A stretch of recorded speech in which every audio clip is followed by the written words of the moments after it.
શિનોર તાલુકાના બરકાલ ગામ પાસે નર્મદા નદીના મધ્યમાં આવેલા વ્યાસબેટ ખાતે સોમવતી અમાસ નિમિત્તે ભક્તિ અને આસ્થાનો અનોખો માહોલ જોવા મળ્યો હતો। સુપ્રસિદ્ધ વ્યાસેશ્વર મહાદેવ મંદિર ખાતે રાજ્યના વિવિધ વિસ્તારોમાંથી મોટી સંખ્યામાં શ્રદ્ધાળુઓ ઉમટી પડ્યા હતા। ભક્તોએ પવિત્ર નર્મદા નદીમાં સ્નાન કરી વ્યાસેશ્વર મહાદેવના દર્શન કરી ધન્યતા અનુભવી હતી।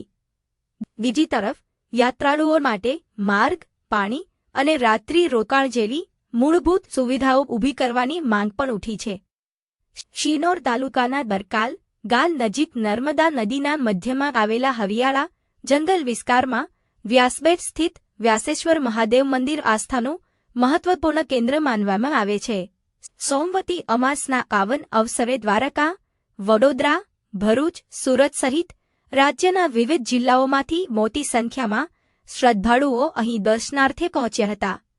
શ્રદ્ધાળુઓએ સૌ પ્રથમ નર્મદા નદીમાં આસ્થાભેર સ્નાન કરી ત્યારબાદ વ્યાસેશ્વર મહાદેવના દર્શન પૂજન કરીને આશીર્વાદ મેળવ્યા હતા। મંદિર ખાતે યોજાયેલી મહાપ્રસાદીનો લાભ લઈ ભક્તોએ આધ્યાત્મિક શાંતિ અને ભક્તિનો અનોખો અનુભવ કર્યો હતો।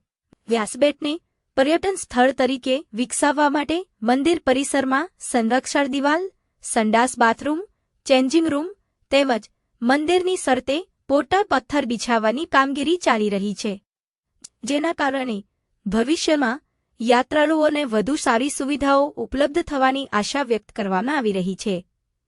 જો કે બરકાલ ગામથી વ્યાસબેટ સુધી પહોંચવા માટે યોગ્ય માર્ગ વ્યવસ્થા ન હોવાને કારણે શ્રદ્ધાળુઓ અને નર્મદા પરિક્રમાવાસીઓને ભારે મુશ્કેલીઓનો સામનો કરવો પડે છે। ઉપરાંત રાત્રિ રોકાણ માટે હોલની સુવિધાનો અભાવ હોવાથી યાત્રિકોને અગવડતા ભોગવવી પડી રહી છે।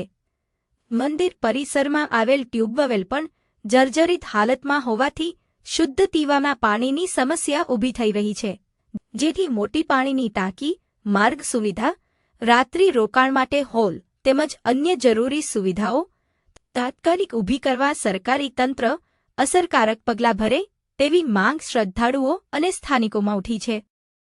સર્વે ભક્તોને મારા જય વ્યાસેશ્વર મહાદેવ। હું નિલેશ મોહનભાઈ પટેલ બરકાલ ગામનો રહેવાસી છું।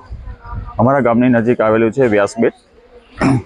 બરકાલ વ્યાસેશ્વર મહાદેવનું મંદિર છે, જે અહીંયા આગળ આવવામાં એક તો પ્રથમ રસ્તાની સગવડતા નથી અને રાત્રિ રોકાણ માટેની સગવડતા નથી। દૂર દૂરથી આવતા યાત્રિકો, ભાવિ ભક્તો માટે થોડુંક અગવડતાનું એક કારણ બનેલું છે।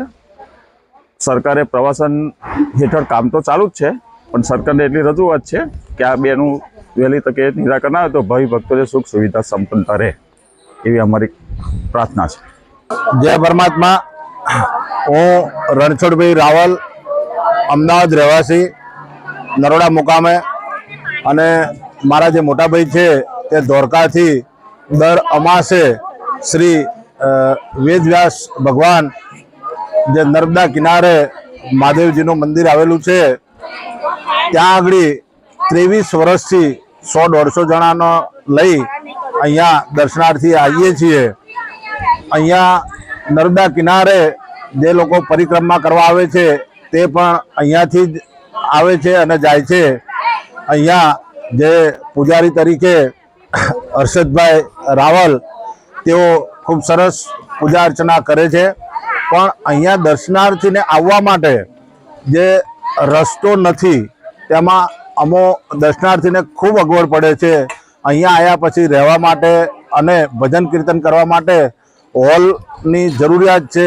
સરકારશ્રીને અમારું નિવેદન છે કે એક હોલ અને રસ્તો અને રહેવા માટેની રૂમોની વ્યવસ્થા કરે, અહીંયા થોડીક સગવડ કરે તો દર્શનાર્થીઓને ખૂબ આનંદ મળે।